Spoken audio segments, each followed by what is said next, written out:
Good evening, everyone. I am Aipac President Betsy Burns-Korn. Over the past year, we've seen dramatic breakthroughs in Israel's quest for peace.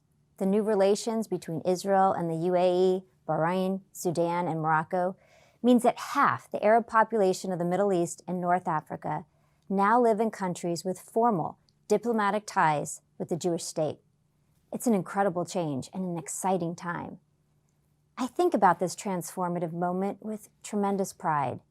These 4 agreements are a byproduct of our community's tireless work with Congress to strengthen and expand the U.S.-Israel relationship and ensure that the security and viability of the Jewish state is not up for debate.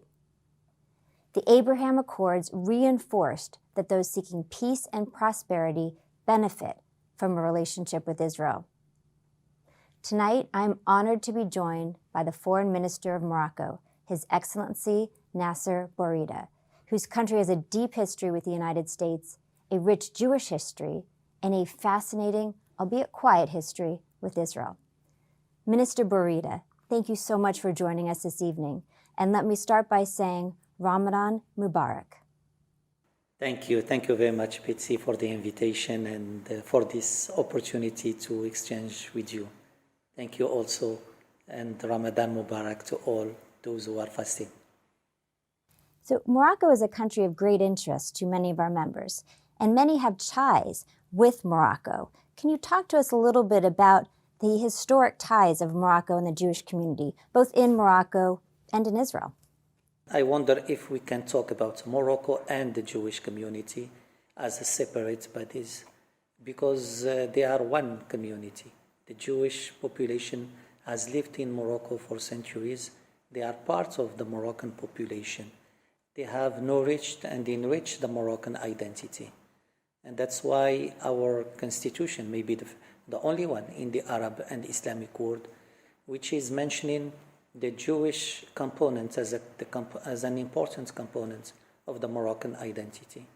This relation is also about a relation between the Jewish community and the Moroccan monarchs, a very long history, back to the 15th century when the Jewish community was expelled from Andalusia. They were welcomed in Morocco. Late King Mohammed V rejected the anti-Semitic laws of the Vichy regime and refused to hand over the Moroccan Jewish community to the Nazi regime. He said, if you take them, take my sons also. And today, His Majesty the King Mohammed VI is doing a lot also to preserve this legacy. His Majesty ordered also the renovation of almost 170 cemeteries and holy sites in Morocco, and more than almost 20 synagogues have been restored.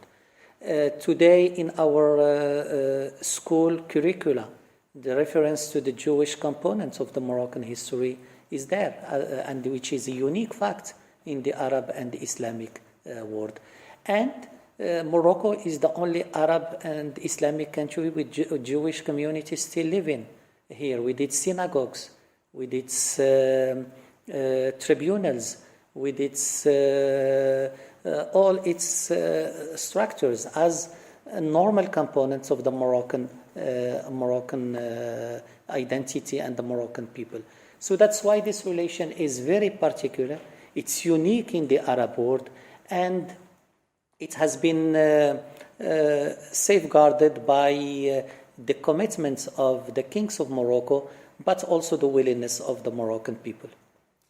Thank you for that explanation. I think that's really important for not just our members, but for everyone to understand. Morocco also has relations with Israel. Can you describe to us a little bit about, in December, the decision to enhance this relationship with Israel? To understand the relation with Israel, you should link it to the relation with the Jewish community. It's for Morocco, that was a normal relation. We had contacts for years. We had formal relations in 1994, and people-to-people relation was kept. Of course, there was a break in the formal diplomatic relations for some years, but the contacts with Israel didn't stop. As His Majesty King Mohammed VI said, this decision of Morocco in December is not an opportunistic decision. It's a decision of conviction, and it is a natural decision because of these ties and because of the involvement, the historical involvement of Morocco in peace. This is it's a very exciting time, and if you can just give us an idea of some ways now that we're in this moment to strengthen the interaction between the two peoples. After the 10th of December, where the declaration of restoring the relations was made, there was an agreement, a trilateral agreement signed some days after between Morocco, Israel, and the United States. And this document, a legally binding document, has different components.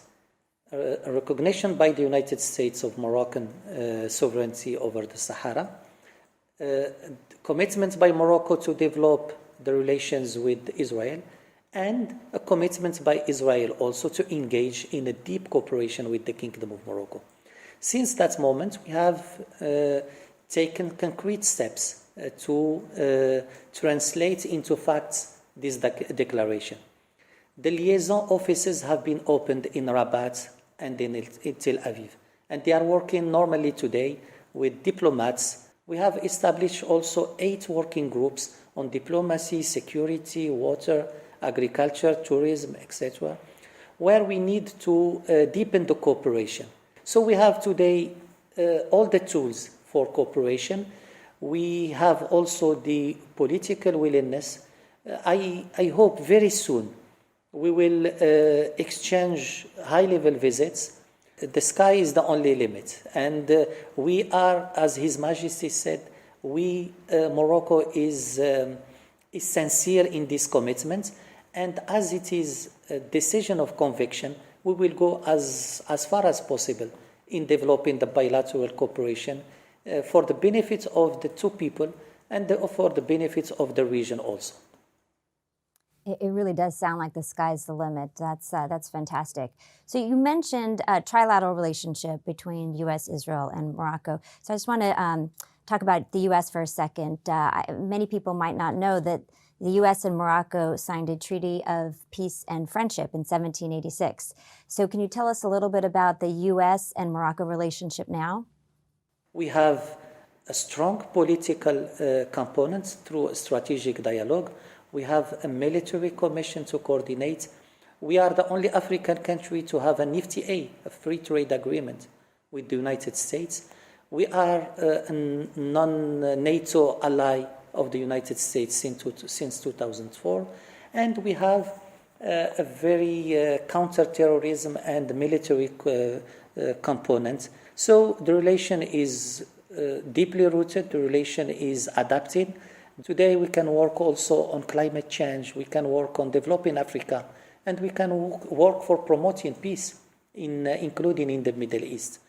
Morocco cut off ties with Iran in 2018 because of Hezbollah activity in Morocco. At Aipac, we're very focused on Iran and its surrogates and the threats to not just this region, but to the entire world. So what is Morocco doing about the activity with Iran and its surrogates, and how do you see working with friends like the U.S. and Israel to combat that threatening activity? So the threat is the same, and we need to coordinate. We need to work as allies to face these threats. Maybe people know more about Iran nuclear activities, but Iran is also acting through proxies to destabilize North Africa and West Africa. Iran has been threatening Moroccan territorial integrity and its security by supporting Bolisario, by giving arms to Bolisario, and by training Bolisario militia to attack Morocco. Iran is also spreading through the Hezbollah its activities in West Africa. And today we are still vigilant to the threats Iran is presenting to our security and to the security of the Moroccan people. As you know, the Sahara issue is crucial for Morocco. Its territorial integrity is the key of the stability of this country. All those who are trying to destabilize Morocco are using the Sahara issue as a tool. And Iran, Hezbollah, and Bolisario are doing the same. So that's why it's very important also, while giving attention to what Iran is doing in its nuclear program or in acting against some of its neighbors, to pay attention to what Iran is doing to other allies of the United States in this area of the world. So Morocco took a real leadership role among Arab states in normalizing relations with Israel. How do you see Morocco moving forward and maybe inspiring other Arab countries to also normalize relations with Israel? We think that the regional dynamic is very important. Regional stability is very important, even for promoting peace between Israel and Palestine. Morocco has had a pioneer role in the Middle East process, and Morocco is ready today also to contribute to that. Morocco has been against those who are challenging the even existence of Israel. Morocco was against that even in the 80s, and late King Hassan II was clear in Fez in 81 that the normal relations with Israel could be a tool for peace. But at the same time, we hope that all the efforts will be made from all parts, including from Israel, to promote a genuine peace, a peace which will preserve the security of Israel, the security of its people, the stability, but which also allow the Palestinians to get their rights. Morocco has been successful in bringing some Arab countries, even Egypt in the 70s or others after. But Morocco is willing to contribute to that, the regional dimension, by making other Arab countries join in this positive regional dynamic, but also promoting peace and talks between Israelis and Palestinians to resolve this long-standing issue.